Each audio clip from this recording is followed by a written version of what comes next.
माँ शारदे नमस्तुभ्यं काश्मीर पुरवासिनी त्वामहं प्रार्थये नित्यं विद्यादानं च देहि मे विद्यादानं च देहि मे।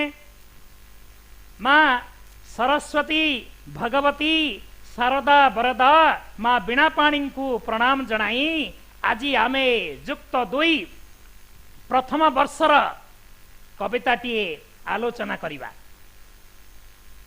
आपण माने जानिथिबे जे आपण मानकर पाठ्य पुस्तक साहित्य ज्योति से पुस्तकर प्रथम जो कविता तार नाम हेउची साहाड़ा वृक्ष। आज आमे साहाड़ा वृक्ष कविता संपर्क रे आलोचना करिबा। हे विद्यार्थी ओ विद्यार्थिनी माने आपण माने एई नूतन विषय को मन ध्यान देई श्रवण करिवे। श्रेणी शेष रे आपण माने अनुभव करि परिबे जे किछि दिव्य और भव्य ज्ञान आपण पाइछंती। जानिबे केमिति प्रमाण कोन ना जेतेबेले आपण मान को प्रश्न करा जीव आ आपण माने तुरंत त्वरित उत्तर दे पारिबे तेबे आपण माने अनुभव करि परिबे जे आपण माने उचित ढंगरे श्रवण करिसंती। तेणु मन ध्यान देई सुनंतु। मझी मझिरे प्रश्न करा जीव तार उत्तर दबा पई प्रस्तुत मध्य रुहंतु। विषयटी को बा कविताटी को अत्यंत सुंदर एवं सावलील ढंगरे आपण मानकर हृदगत हेला भली शब्दरे अवगत हेला भली शब्दरे बुझाइबा पई मो प्रयास करिबी। अत्यंत खुशी मनरे आग्रह मनरे श्रवण करंतु। पिला माने ध्यान दियंतु। साहाड़ा वृक्ष ये जो कविताटी आज आमे आलोचना करिबा सेई कविताटीर रचयिता हेउछंती आदि कवि सरला दास।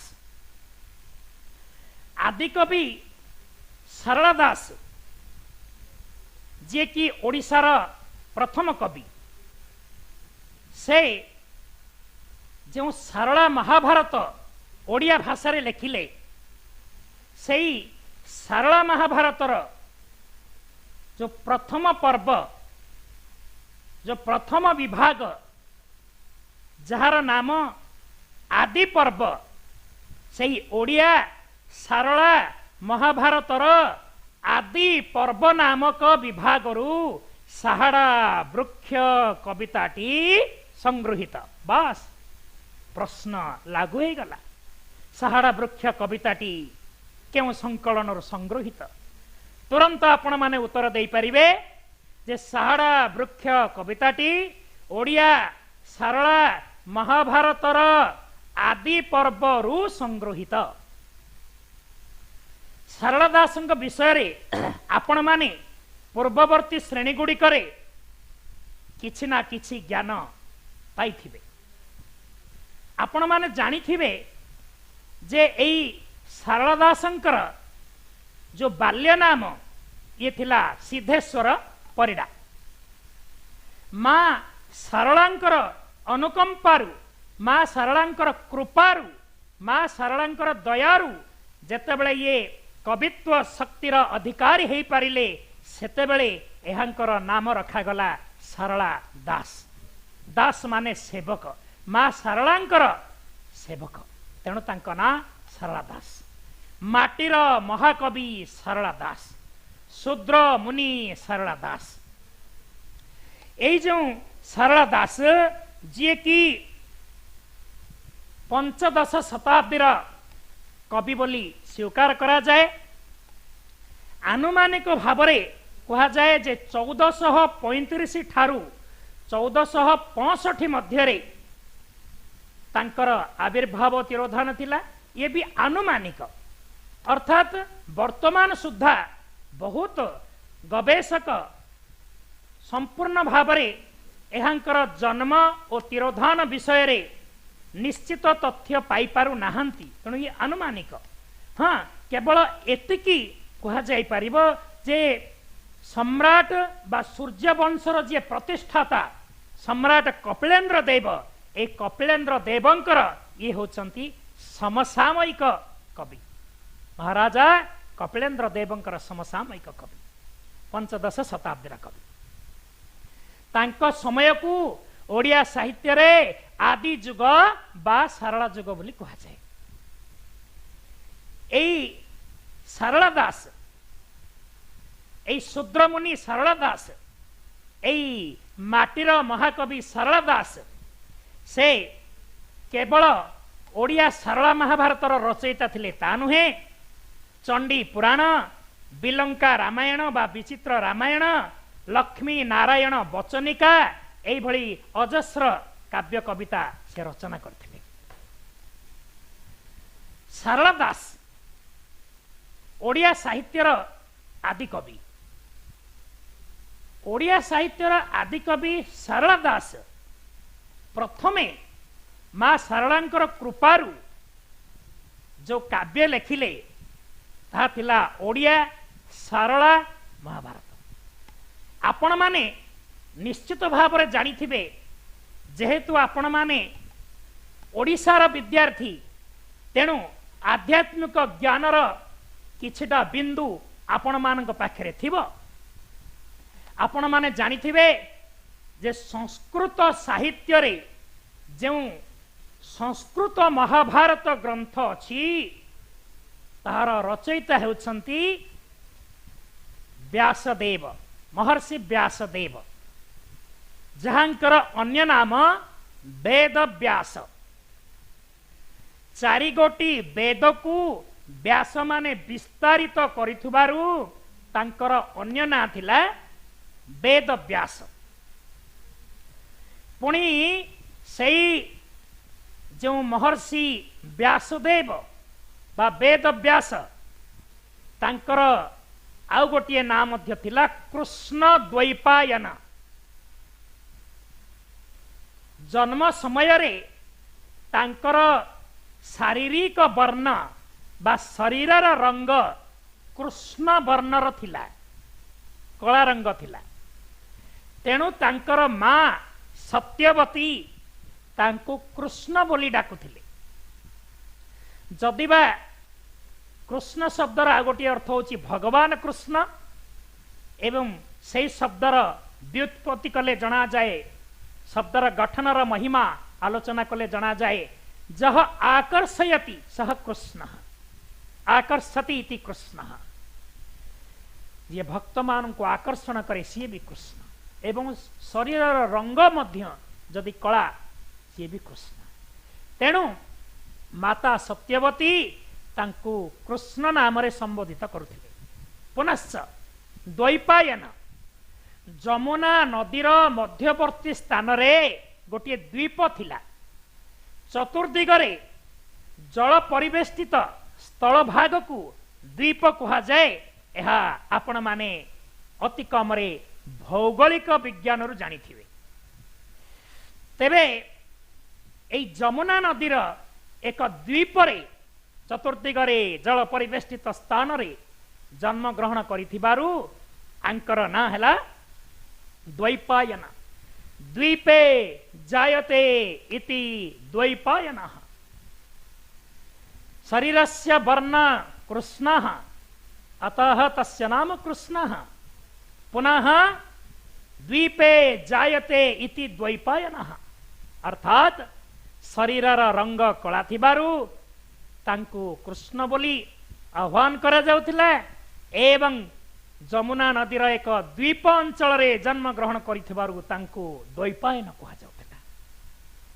से संस्कृत रे महाभारत लिखिथिले।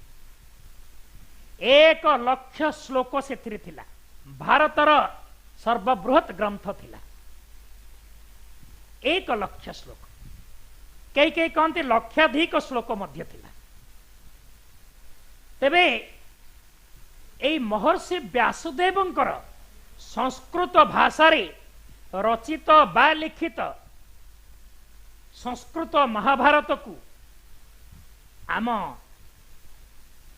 उत्कलर बा ओडिशार अधिकांश लोक पढ़ी पारिले नाही, बुझी पारिले नाही, कारण संस्कृत भाषा समस्ते जानी नथिले। महाभारत रे व्यासदेव एपरि किछि तत्व तथ्य लिखिथिले जहा कि समग्र पृथ्वीर समग्र विश्वर प्राय प्रत्येक कथा उपरे किछि ना किछि आलोचना हेतिला। जहा नाही भारते तहा नाही जगते। महाभारते, भारत माने महाभारत रे, महाभारत रे जहा नाही ता जगत रे नाही। आर अर्थ जगत रे जहा अछि महाभारत ग्रंथ रे तहा अछि।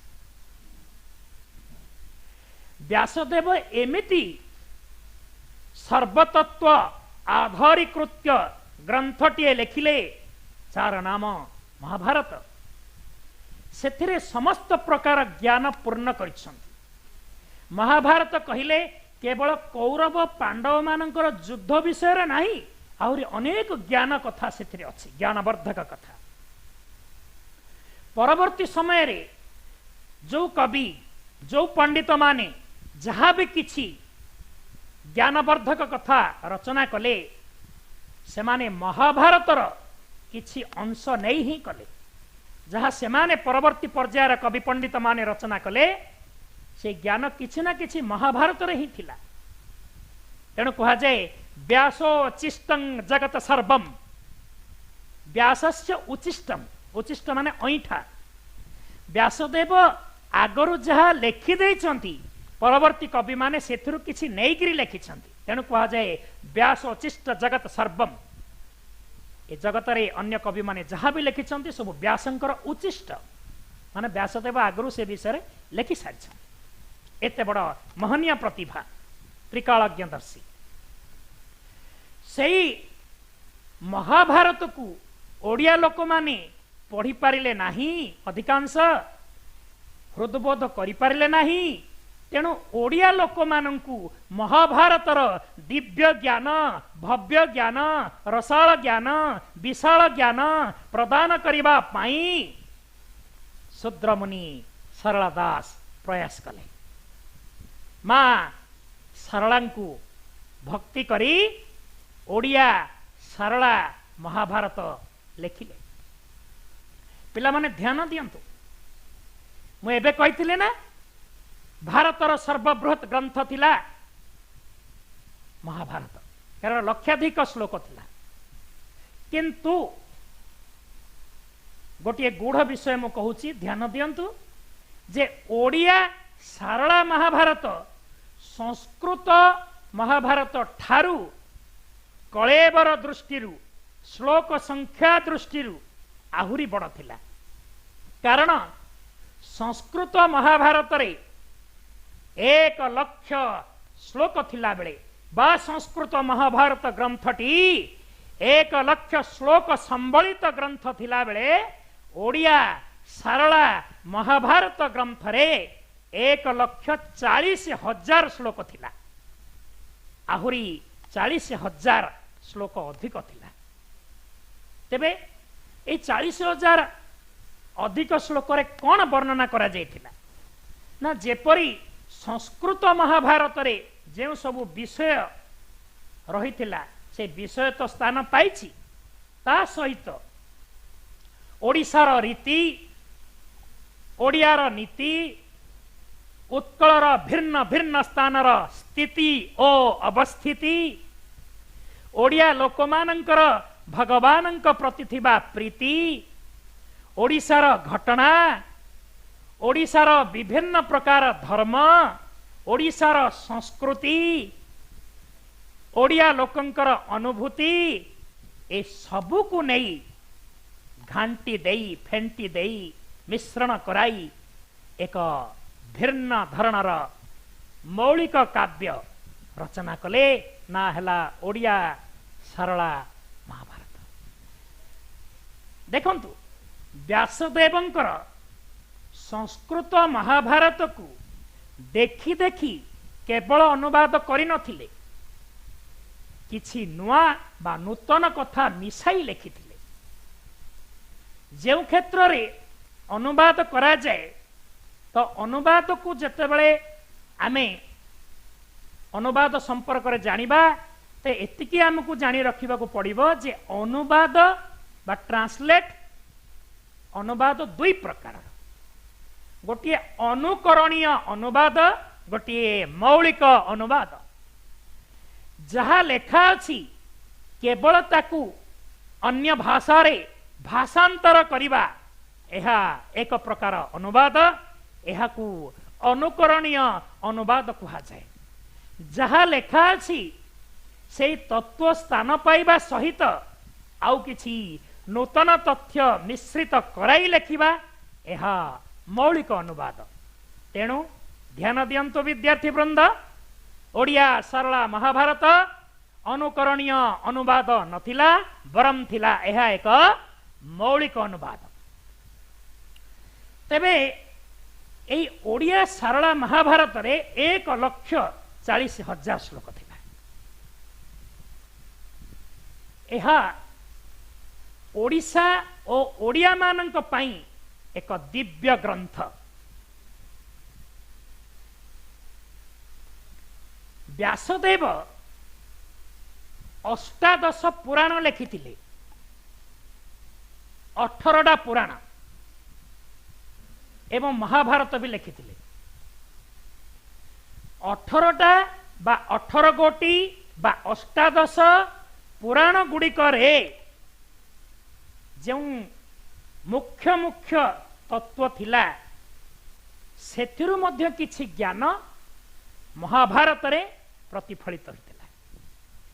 व्यासदेवंकर 18 गोटी पुराण रे समुदाय श्लोक संख्या प्राय 4 लाख।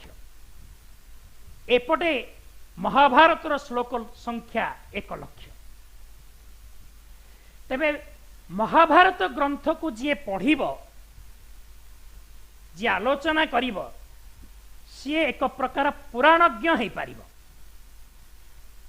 व्यासदेव पुराण गुड़िकरे जहाँ सब गूढ़ कथा लिखिछंती सेथिरु किछिटा सिंचन एथिरे भी रही। सरला दास मध्य सेथि प्रति सचेतन अछंती। आपण माने जानिथिबे जे जो 18 पुराण जी कि व्यासदेवंक द्वारा जहा कि रचित, से 18 पुराणर ना भी आपण माने जानिथिबे, किछि जन जानि भी नथिबे। ये गुढ़ जिनिस केवल हल्का पुल्का भावरे ज्ञान देई विषयर किछि चखमा लगाई देई आगो को जीवा अपेक्षा ओडिशार संस्कृति को साउंटी आनी आपण मानक निकटरे अवगत कराई आपण मानकु ज्ञान प्रेमी कराइबा सहित ज्ञानी कराइबा आमर उद्देश्य। तेणु ध्यान दियंतु, व्यासदेव जो 18 पुराण लिखिले ताहा कौन ओडिया संस्कृतिर पिला होई जदि केतेबेले आपणको एहा सामना करने को पड़े, कहीं आपणको पचारे केबे हारी जीवेनी, केबे डरी जीवेनी, केबे पछको फेरी जीवेनी। शुणंतु व्यासदेवंकर द्वारा रचना करा जायथिबा 18 पुराण कौन, शुणंतु ज्ञानवर्धन करंतु। आपण माने मध्य अन्य काहाको ए ज्ञान दान करि परिबे एवं विशिष्ट शिक्षाविद रूपे परिगणित होई परिबे। आग्रहर सहित शुणंतु 18 पुराण कौन। मद्वयं भद्वयं व्रत्रयं वएव चतुष्टयं अनापलिंग कुस्कानि पुराणानि पृथक पृथक।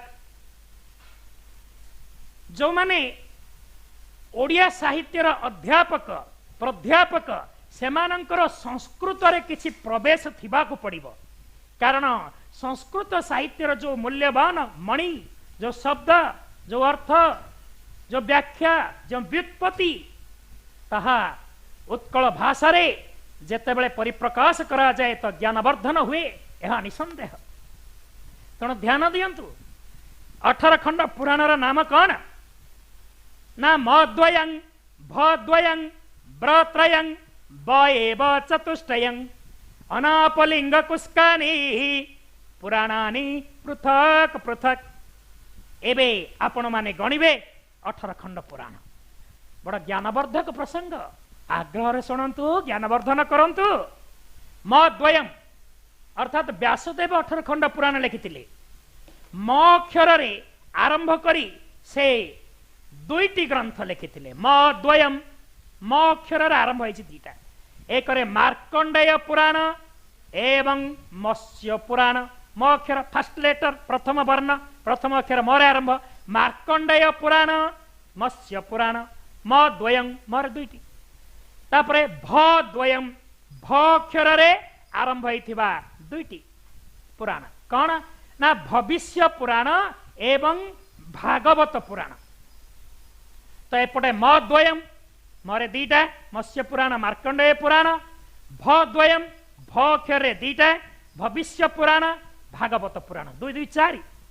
म द्वयं भ द्वयं ब्र त्रयं ब्र एई वर्ण रे 3टी पुराण लिखाई। ब्रह्म पुराण ब्रह्मांड पुराण ब्रह्म वैवर्त पुराण। तो एपटे म द्वयं भ द्वयं 4 हैला ब्र त्रयं 7 ब्रह्म पुराण ब्रह्मांड पुराण ब्रह्म वैवर्त पुराण 7 है गला। ब एव चतुष्टयं ब अक्षर रे 4टा। विष्णु पुराण वामन पुराण बराह पुराण। मन ध्यान देकी सुनंतु। विष्णु पुराण वामन पुराण बराह पुराण एवं वायु पुराण। एबे आपण माने 11टी पुराण रो संधान पाई गले। म द्वयं भ द्वयं ब्र त्रयं ब एव चतुष्टयं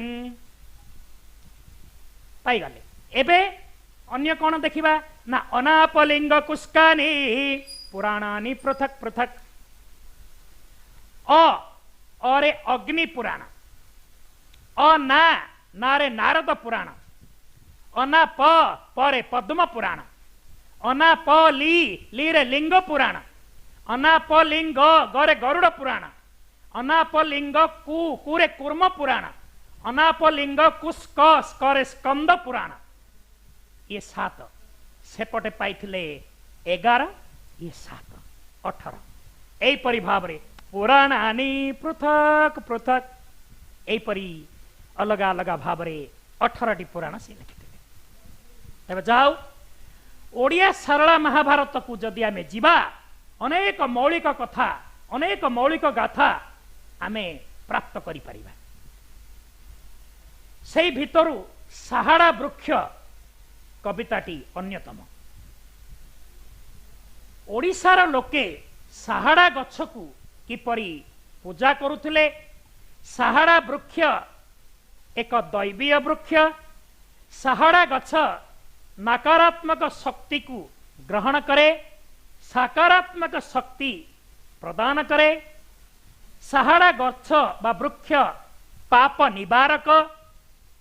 तेणु साहाड़ा गछ बा वृक्ष आम पाई पूजनीय आम पाई महनीय आम पाई वंदनीय। एई साहाड़ा वृक्षर भूय भूय प्रशंसा करी एई सरला दास लिखिछंती साहाड़ा वृक्ष। साहाड़ा वृक्ष कविताटी आलोचना करिबा पूर्वरु एहार विषय को प्रवेश करिबा पूर्वरु आपण मानकु जणे देउछि जे एई साहाड़ा वृक्ष कविताटी दांडी वृत्तरे रचित। आपण माने दांडी वृत्त संपर्क रे 10म श्रेणी रे छंद प्रकरण रे जानिछंती लक्षण पढ़िछंती। एहार प्रथम लक्षण हेउछि एहा 2 पादरे 1 पद।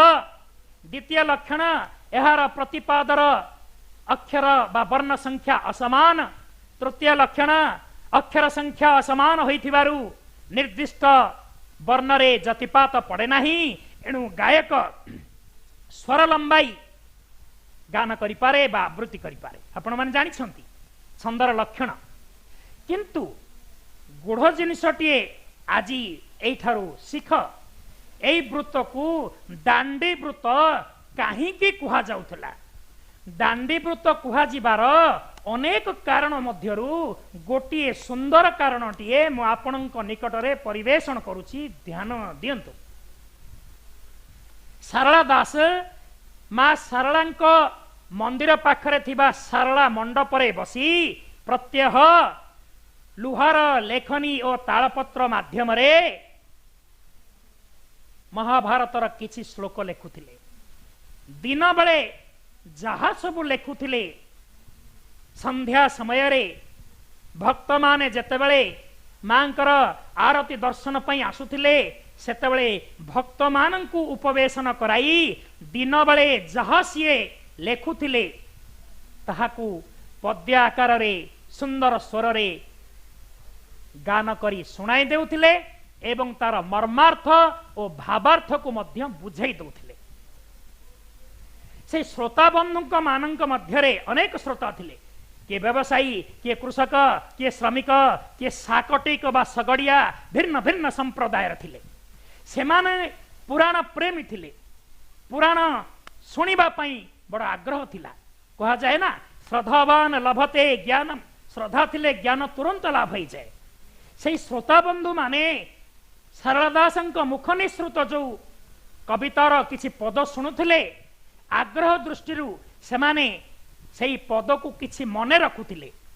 आपण माने जानिछंती पूर्वर लोक मानकर स्मरण शक्ति अधिक थिला, सेमाने शुणी शुणी वेद को मध्य मने रखुथिले। एणु वेदर अन्य नाम थिला श्रुति। तेबे सेई ढंगरे सारला दासंकर मुख अरविंद निसृत एई सारला महाभारतर किंचित पद ए श्रोता बंधु माने मने रखि दउथिले। किए 2 पद, किए 4 पद, किए 8 पद, किए 10 पद इत्यादि इत्यादि। ता परदिन प्रभातकालीन समय रे जेतेबेले एमाने ग्राम पथरे गां दांडरे जाउथिले स्व स्व कर्तव्य संपादन करिबा पाई, सेतेबेले पूर्व रात्रि रे शुणिथिबा सेई सारला महाभारतर किंचित पद जहा सेमानकर मने रहितिला सेई पद को सेमाने गां दांडरे आवृत्ति करी करी जाउथिले, गीत गाई गाई जाउथिले। दांडे दांडे आवृत्ति इति दांडी व्रतः। गां दांडरे आवृत्ति करा जाउथुबारु एही व्रतर नाम थिला दांडी व्रत। अवश्य दांडी व्रतर अन्य बहुत किछि कारण अछि, तथापि एहा एक मुख्य कारण।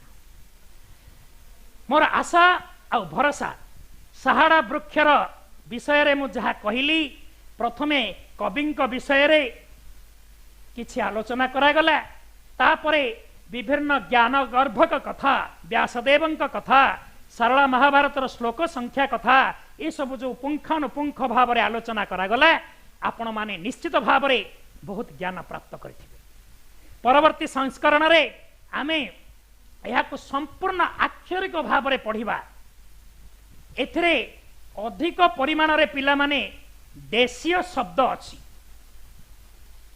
जो आपण माने व्याकरण रे पढ़िछंती ना, शब्द जो 4 प्रकार तत्सम शब्द, तद्भव शब्द, देशीय शब्द एवं वैदेशिक शब्द। सेथि मध्यरु जो देशीय शब्द, जो आंचलिक शब्द, तत्कालीन समय रे ओडिशा रे जो प्रकार शब्द प्रचलित थिला, सेई कथित भाषार सेई पद गुडी को देशीय शब्द कहा जाउथिला। अधिकांश देशीय शब्द एई कविता रे प्रयोग करा जायछि। परवर्ती संस्करण रे आमे प्रत्येक धाड़ी को आमे पढ़िबा, तार शब्दार्थ बाहर करिबा, शब्दार्थ भितरे लुचि रहिथिबा सरलार्थ विशदार्थ को बाहर करिबा, एवं सेथिरे केउ प्रकार प्रश्न होई पारिबो से प्रश्न मध्य निर्माण करिबा, उत्तर निजे निजे केमिति दबा से संपर्क रे मध्य निजको प्रस्तुत करिबा। एई सब कथा परवर्ती संस्करण रे आमे निश्चित आलोचना करिबा। समय रे ताळे ताळे आजी आमे आजिर संस्करण को, आजिर आलोचना को एठी विराम दबा।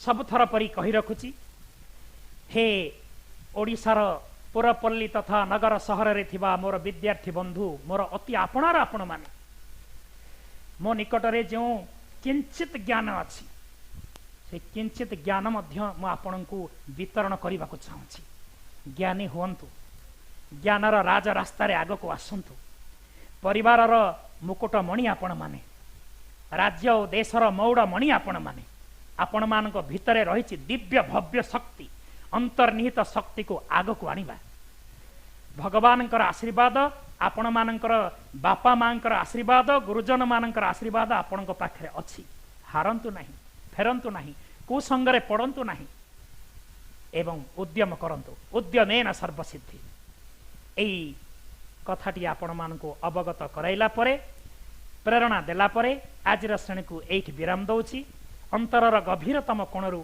आपण मानकु पुणी थरे आशीर्वादर जल सिंचन करुची माँ शारदा वरदा आपण मानकर सहाय हुअन्तु उन्नतिर राजरास्तारे आपण आगको जातु यह कही आजिर श्रेणी को एठी विराम दउची परवर्ती संस्करण आगामी अध्याय जय जगन्नाथ।